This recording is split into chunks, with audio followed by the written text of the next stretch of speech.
to start this tutorial off, this was inspired by Glam Gore's Saw victim look.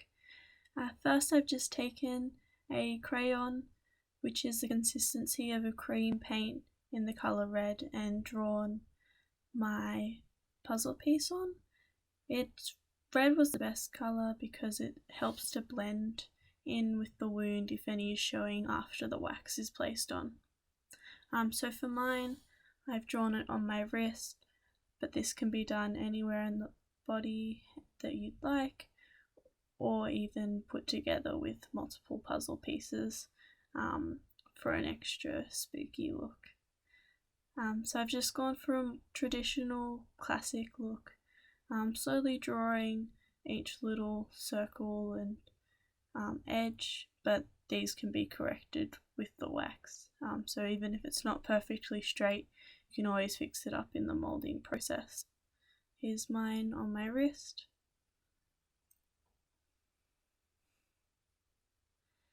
And we've got some wax that I prepared in an earlier video. This is a DIY wax made out of flour and petroleum jelly. I'm just taking a piece and rolling it into a snake, fanning my fingers out as I roll to make sure that the wax is evenly distributed along the snake or sausage, whichever you'd prefer to call it. And I continue to do that until it's nice and thin. Any cracks that come up, I just smooth down. This can be done with wax on your finger. We want to make sure that it's nice and thin, but not to the point where it's constantly breaking and not able to be worked with. If you have it too thick, the wound starts to look a bit too chunky to be natural skin, and it warps the shape of the arm. So what I've done next is I've gotten some latex. This isn't a necessary step, but I find that it's good when you're moving around to just have an adhesive, and if you don't have things like Prozaid, then latex can be a suitable, half-decent alternative. So I've just put it around each of the edges of my puzzle piece, just to ensure that the wax has a little bit more to stick to, and I'm smoothing it out to make sure it's a nice, even, thin coat over my wrist and it isn't too clumpy. And I continue to do that around the whole puzzle piece.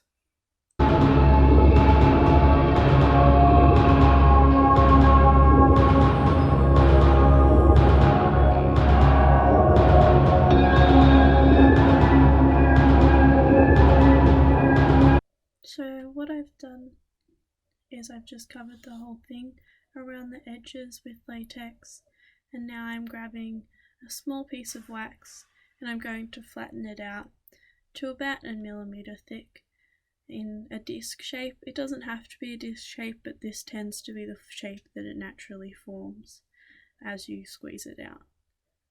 And with this piece, I'm going to just place small pieces of it inside my wound.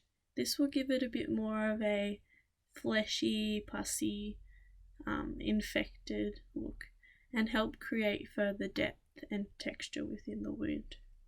I've just placed small little fragments of the wax within my puzzle piece, and I'm flattening out the edges so that they merge with my skin nicely, to create the illusion of pieces of flesh or pus that are sticking up inside the wound. This just adds further dimension, and it looks a lot more realistic than just having the flat skin underneath blood, especially once the blood dries and then you just have a flat surface. So this works quite nicely. In some areas I've even pulled up the wax so that there's random and spontaneous little holes throughout it, which also adds to that natural feel. And I just did this throughout the whole wound, just little spatterings every now and then, to create a risen and fallen texture inside the walls of my puzzle piece, to look like the flesh has almost been teared or is pussy and infected. It's a nice look. You don't have to do it. I just think that it just furthers the believability of your wound, and every bit counts, and it's a nice technique to use. Now I've just gone back to the snake that we made earlier, and I'm going around the wound to create the walls of the cut where the skin has dropped away and been removed with the piece, trying my best to get it to stay, and then eventually smoothing the outside side of the wax away from the cut and into my natural skin, trying to get the edges as thin as possible. This is repeated around the entire wound, only flattening the side that is external to the wound, not the internal side, because we're trying to create a sliced effect and you don't want a smooth transition between the wall of your cut and the inside of your wound, because it will lose depth.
So now what I'm doing is I'm just cleaning up the edges of my wound, making sure they're all nice and crisp and in the shape that I'd like them, because when you put the wax on, it doesn't necessarily follow the line that you've placed it on the inside, so this just makes it look a bit more like a knife has gone through and cut it, rather than the wax randomly forming an internal line.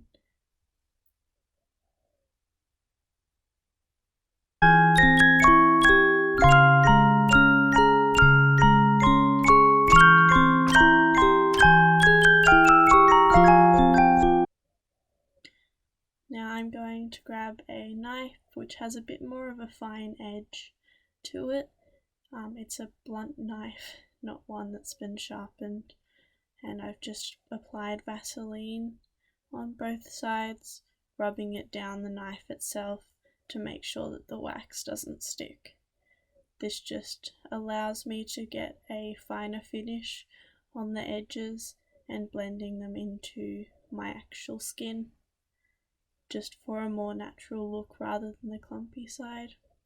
For this, I'm just pulling down the more chunky bits up towards the wound and slowly thinning them out by gradually tilting the knife towards the edge so that it drags out the wax.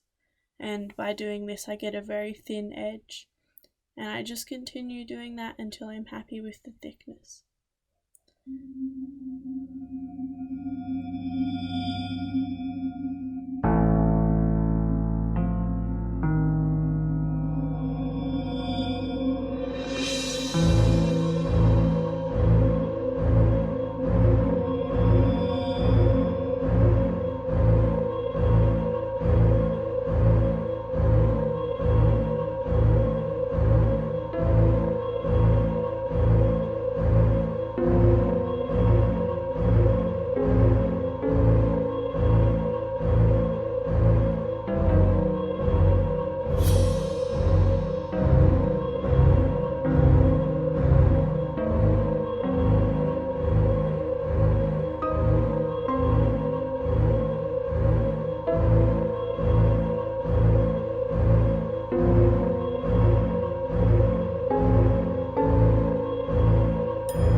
So now what I'm going to start doing is I'm going to grab my paints.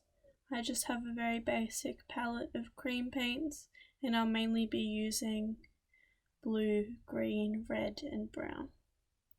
So I start off with a fairly small thin brush, and I'm just going to get the blue cream paint and draw lines that continue on from the veins of my wrist, because the veins are quite close to the skin of the wrist, and if they abruptly end, it ruins the illusion that you're trying to create. Rather than painting a straight line and a very stiff and prominent line, I just gently dab the blue cream paint over the surface of the wax. This helps to avoid any brush lines, as well as creating a more translucent and sort of under the skin look of the blue, which makes the veins a little bit more believable.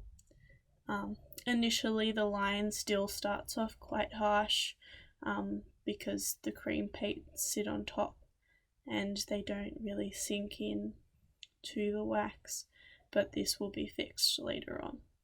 So I'm going through any areas that I think would have veins and trying to follow the natural flow of my veins through the wound, just to accentuate the skin look that I'm going for.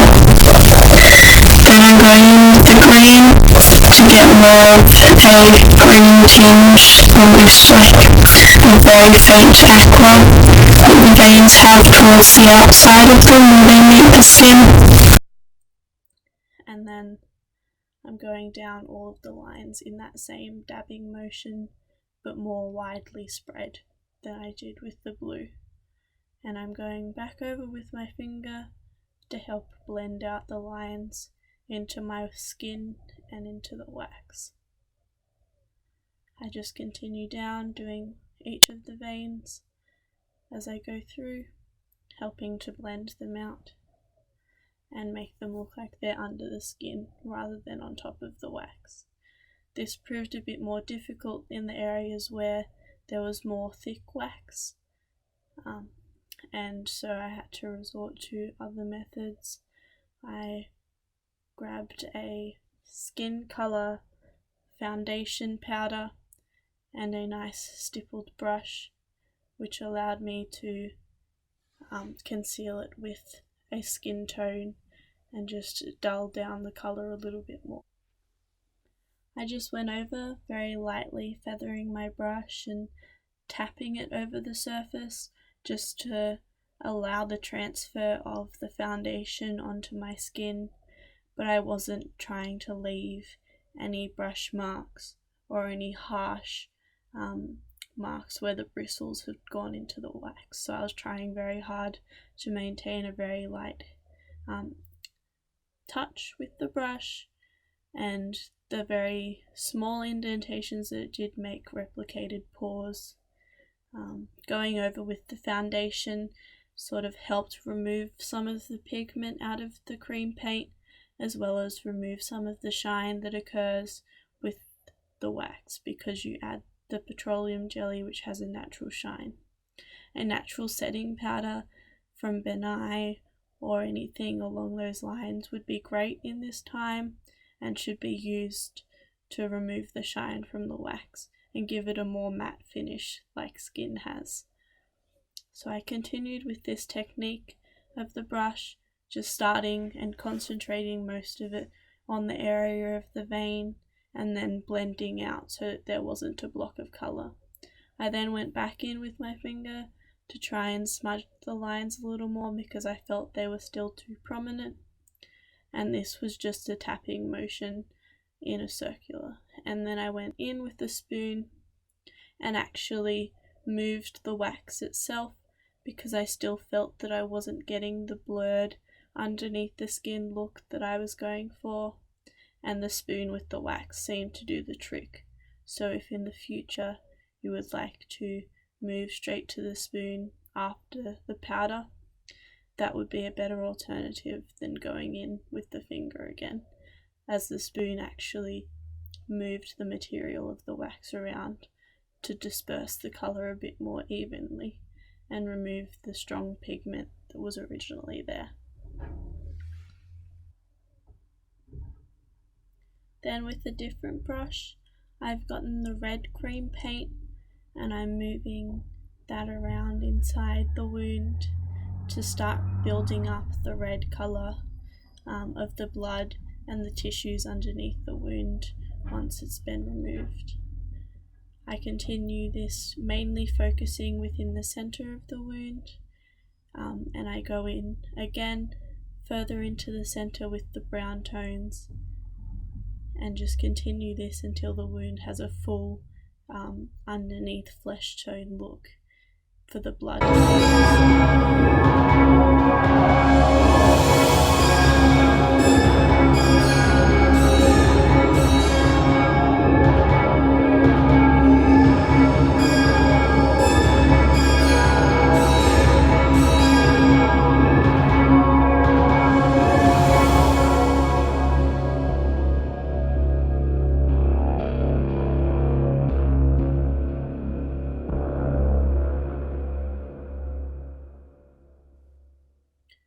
So what I've gone in and done now was get a further brush, and I've gone into a more pussy browny yellow colour, and I'm adding that in little spurts throughout the wound to give it an infected look.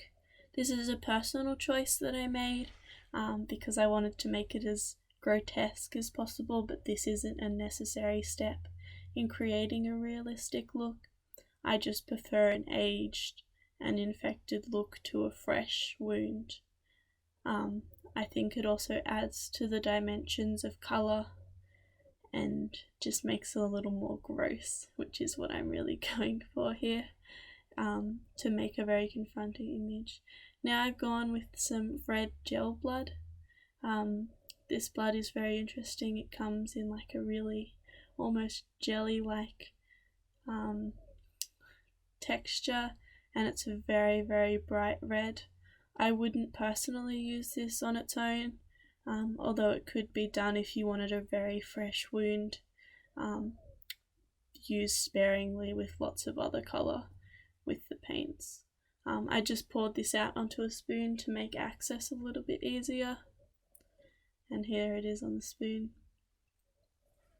And then I've gotten my red paintbrush that I was using earlier and just dabbed it on each of the edges to make the edges look like they've actually got tissue and blood rather than being the same tone and colour as the external skin, because when you cut down into skin there's obviously blood vessels that you cut through, and they'd be bleeding, as well as the wound at the base.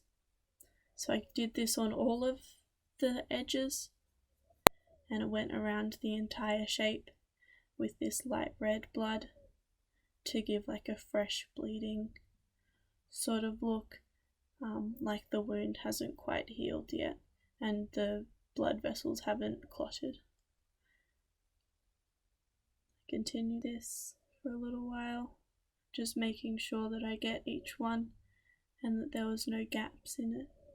And then I started to go and move into the main wound in little patches, because I was then going to bring in a red.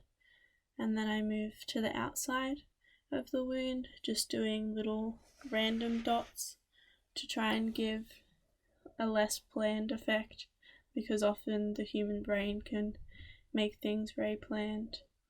And then I went in with my finger and smudged these out to give the illusion of irritation to the skin. Once again, if it was a fresh wound, this would be slightly different because the irritation wouldn't have come up yet. A slightly more aged wound would have very light irritation like I've got here, and bruising may occur with an older wound. Reference images would be best for telling which style and how much irritation you like in your wound, depending on what sort of age and look you're going for as a whole. This one is an infected and unhealed wound, so I went with a little bit of irritation, but not a whole lot. There were certain areas where I'd accidentally gone too heavy, particularly towards the bottom of my forearm, but this could be fixed with foundation or paint. And this is a matter of just playing around with it until you're happy, and then sort of taking a step back and seeing if there's any areas that are a bit patchy and unnatural looking. Now I've gone in with a darker blood. This one I just got in a kit with the latex I used earlier. It's a lot more watery than the blood I used previously in the lighter red colour. So I just do a few little dabs around rather than filling the wound, so that I don't end up with a big mess that covers up my edges and my irritation, because it's counterproductive. And here's the final look once all the blood was spread out. It's a matter of pushing and pulling and seeing what you like, but here's the wound.